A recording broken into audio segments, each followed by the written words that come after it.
Hello guys, welcome to my channel. நம்ம இந்த வீடியோவில் என்ன பார்க்க போகிறோம்னா, நெட்ஃப்ளிக்ஸில் இருக்கிற டாப் 5 பெஸ்ட் அனிமேஷன் மூவிஸ் தான் நான் இந்த லிஸ்ட்டில் கொண்டு வந்திருக்கேன்.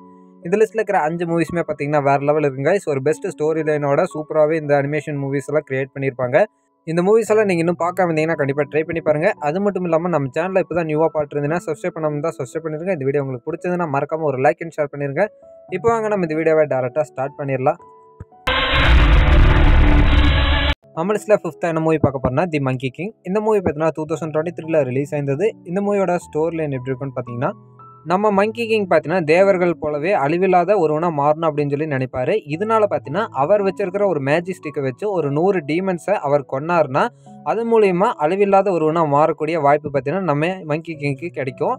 இந்த பயணத்தில் பார்த்தீங்கன்னா ஒரு பொண்ணோட சேர்ந்து நம்ம மங்கி கிங் பார்த்தீங்கன்னா எப்படி அவர் நினச்சதை முடிக்கிறாரு. அது மட்டும் இல்லாமல் இவர் அந்த சாகசத்தை முடிக்கிறதுக்கு என்னென்ன பிரச்சனைகள் வருது அதெல்லாம் பார்த்தீங்கன்னா எப்படி சமாளிக்கிறாரு அப்படின்றத இந்த மூவியோட ஸ்டோரியிலான கிரியேட் பண்ணியிருப்பாங்க.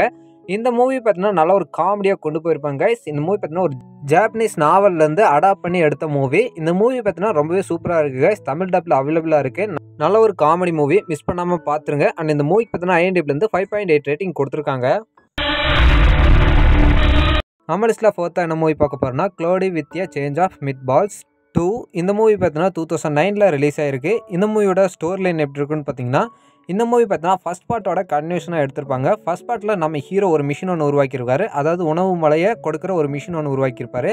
அந்த மிஷினில் ஏற்பட்ட ஒரு ப்ராப்ளம்னால அந்த ஐலாண்டில் பார்த்தீங்கன்னா ஓவராக உணவு மலை பொரிய ஆரம்பிச்சிடும். இதனால் பார்த்தீங்கன்னா அங்கே இருக்கிற மக்கள் வாழவே முடியாதுன்ற ஒரு சுச்சுவேஷன் கிரியேட் ஆகி ஃபர்ஸ்ட் பார்ட்டில் பார்த்தீங்கன்னா அந்த ஐலாண்டை விட்டு மக்கள் வெளியே வந்திருப்பாங்க.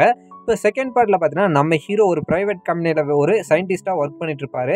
இப்படி ஒர்க் பண்ணிட்டு இருக்கும்போது நம்ம ஹீரோக்கு திரும்பவும் அந்த மிஷின் வேணும் அப்படின்னு சொல்லிட்டு அந்த ஐலாண்டுக்கு போகிறாரு. அதுவும் அந்த ப்ரைவேட் கம்பெனியோட உதவியோட. இப்படி போன நம்ம ஹீரோ பார்த்தீங்கன்னா என்னென்ன விஷயங்களை பார்க்குறாரு, அது மட்டும் இல்லாமல் அந்த மிஷினை கண்டுபிடிச்சி ரெடி பண்ணாரா இல்லையான்றதா இந்த மூவியோட மிச்ச ஸ்டோரியில் கிரியேட் பண்ணியிருப்பாங்க. இந்த மூவி பார்த்தீங்கன்னா ரொம்பவே சூப்பராக இருக்குங்க. ஃபர்ஸ்ட் பார்ட்டை பார்த்துருந்தீங்கன்னா செகண்ட் பார்ட் ரொம்பவே நல்லாவே உங்களுக்கு புரியும். அப்படி பார்க்கலைன்னா ஃபர்ஸ்ட் பார்ட் வந்து செகண்ட் பார்ட்டை பாருங்கள். செகண்ட் பார்ட் பார்த்தீங்கன்னா நெட்ஃப்ளிக்ஸில் அவைலபிளாக இருக்குது. ஆனால் செகண்ட் பார்ட்டும் ரொம்ப சூப்பராக இருக்கும். ஃபர்ஸ்ட் பார்ட் பார்க்கலைனாலும் செகண்ட் பார்ட்டோட ஸ்டோரி உங்களுக்கு புரியும். பார்க்காம இருந்தீங்கன்னா கண்டிப்பாக ட்ரை பண்ணி பாருங்கள். இந்த மூவிக்கு பார்த்தீங்கன்னா IMDbலேருந்து 6.9 ரேட்டிங் கொடுத்துருக்காங்க. நம்ம லிஸ்ட்டில் செகண்ட் என்ன மூவி பார்க்க போறோம்னா புஷ் இன் தி போட்ஸ் லாஸ்ட் விஷ். இந்த மூவி பார்த்தீங்கன்னா 2022 ரிலீஸ் ஆயிருக்கு. இந்த மூவியோட ஸ்டோரி லைன் எப்படி இருக்குன்னு பார்த்தீங்கன்னா, நம்ம ஹீரோக்கு பார்த்தீங்கன்னா மொத்தமாக 9 லைஃப் லைன் இருக்கும். அந்த 9 லைஃப் லைனை வச்சுட்டு நம்ம ஹீரோ பார்த்தீங்கன்னா ரொம்பவே அட்வான்டேஜ் எடுத்து நிறைய சாகசங்களை பண்ணிட்டு இருப்பாரு. இப்படி பண்ணிட்டு இருக்கும்போது நம்ம ஹீரோக்கு 8 லைஃப் லைன் முடிஞ்சிடும். கடைசியாக ஒரே ஒரு லைஃப் லைன் மட்டும்தான் இருக்கும். இப்படிப்பட்ட நிலைமையில பார்த்தீங்கன்னா நம்ம ஹீரோ இனிமேல் சாகசங்கள்லாம் பண்ண வேண்டாம் அப்படின்னு சொல்லிட்டு ஒரு நார்மல் வாழ்க்கையை வாழ்ந்துட்டு இருப்பாரு. அப்போ தான் நம்ம ஹீரோக்கு ஒரு விஷயம் தெரிய வரும். அதாவது ஆசைகளை நிறைவேற்றக்கூடிய ஒரு நட்சத்திரம் இருக்குது. அந்த நட்சத்திரம் கிட்ட போய் நம்ம ஆசைகளை கேட்டால் அந்த ஆசைகள் பார்த்தீங்கன்னா நிறைவேறும் அப்படின்னு சொல்லிட்டு நம்ம ஹீரோக்கு தெரிய வருது. இதுக்கப்புறம் பார்த்தீங்கன்னா அந்த நட்சத்திரத்தை தேடி நம்ம ஹீரோ போகிற பயணம் தான் இந்த மூவியோட மிச்ச ஸ்டோரி இல்லைனா கிரியேட் பண்ணியிருப்பாங்க. இந்த மூவி பார்த்தீங்கன்னா நெட்ஃப்ளிக்ஸில் அவைலபிளாக இருக்குது. பார்க்காம இருந்தீங்கன்னா செக் பண்ணி பாருங்கள். அண்ட் இந்த மூவி பார்த்தீங்கன்னா IMDb 7.8 ரேட்டிங் கொடுத்துருக்காங்க. நம்ம லிஸ்ட்டில் செகண்டாக என்ன மூவி பார்க்க போறோம்னா ஸ்பைடர்மேன் இன்டு தி ஸ்பைடர்வர்ஸ். இந்த மூவி பார்த்தீங்கன்னா 2018 ரிலீஸ் ஆயிருக்கு. இந்த மூவியோட ஸ்டோரி லைன் எப்படி இருக்குன்னு பார்த்தீங்கன்னா, நம்ம ஹீரோ மைல்ஸுக்கு பார்த்தீங்கன்னா ஸ்பைடர்மேன் பவர் கிடைக்குது. இப்படி பவர் கிடைச்சதுக்கப்புறம் அவர் பார்த்தீங்கன்னா நாட்டில் நடக்கிற பிரச்சனைகளை தடுக்கணும் அப்படின்னு சொல்லி நினைக்கிறாரு. ஆனால் அந்த பிரச்சனைகளை பார்த்தீங்கன்னா இவர் தனியாக நின்று சமாளிக்க முடியல. இதனால பார்த்தீங்கன்னா இன்னும் ஒரு சில ஸ்பைடர்மேன்ஸோட சேர்ந்து எப்படி அந்த பிரச்சனைகளை நம்ம ஹீரோ சமாளிக்கிறாரு அப்படின்றது தான் ஃபர்ஸ்ட் மூவியோட ஸ்டோரியில கிரியேட் பண்ணியிருப்பாங்க. ஃபர்ஸ்ட் மூவி பார்த்தீங்கன்னா வேற லெவலில் இருக்குங்க. ஒரு ஸ்பைடர்மேன் மூவினே எடுத்துட்டா எந்த மூவி பெஸ்ட்டாக இருக்குன்னு கேட்டால் எல்லாருமே இந்த மூவி தான் சொல்லுவோம். ஏன்னா அந்த அளவுக்கு பார்த்தீங்கன்னா இந்த மூவியை சூப்பராக எடுத்திருக்காங்க. அண்ட் இதோட செகண்ட் பார்ட் பார்த்தீங்கன்னா ஸ்பைடர்மேன் அக்ராஸ் த ஸ்பைடர்வர்ஸ் அப்படின்னு சொல்லி ரிலீஸ் ஆயிருக்கும். செகண்ட் பார்ட்டும் பார்த்தீங்கன்னா வேற லெவலில் இருக்குங்க. ஒரு பெஸ்ட் மூவினே சொல்லலாம். ஸ்பைடர்மேன் மூவிஸை நீங்கள் பார்க்கணும்னு நினச்சிங்கன்னா இந்த மூவிஸ் ரெண்டையும் ட்ரை பண்ணி பாருங்கள். வேற லெவலில் இருக்கும்.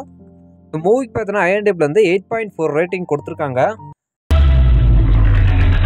நம்ம லிஸ்ட்டில் ஃபஸ்ட்டு என்ன மூவி பார்க்க போறோம்னா ஸ்பிரிட்டட் அவே. இந்த மூவி பார்த்தீங்கன்னா 2001 ரிலீஸ் ஆயிருக்கும். இந்த மூவியோட ஸ்டோரி லைன் எப்படி இருக்குன்னு பார்த்தீங்கன்னா, இந்த மூவியில் பார்த்தீங்கன்னா ஒரு சின்ன பொண்ணு என்ன பண்ணுவாங்கன்னா ஆவிகளோட உலகத்தில் போய் மாட்டிப்பா. இப்படி மாட்டிக்கிட்டதுக்கப்புறம் அங்கே நடக்கிற பிரச்சனைகள், அந்த பிரச்சனைகள் எல்லாம் எப்படி இந்த சின்ன பொண்ணு சமாளிக்கிறா, அது மட்டும் இல்லாமல் அந்த உலகத்துலேருந்து நம்ம இந்த சின்ன பொண்ணு பார்த்தீங்கன்னா தப்பிச்சு வெளியே வந்தாலா இல்லையான்றது தான் இந்த மூவியோட ஸ்டோரி லைனை கிரியேட் பண்ணியிருப்பாங்க.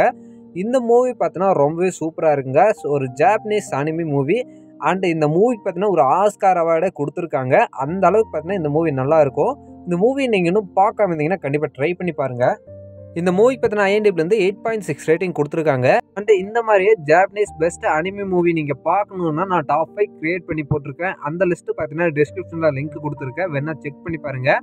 அந்த 5 மூவிஸுமே பார்த்தீங்கன்னா வேறு லெவலில் இருக்குங்க. அண்ட் நான் இதோட இந்த வீடியோவை முடிச்சுக்கிறேன். Tata bye by.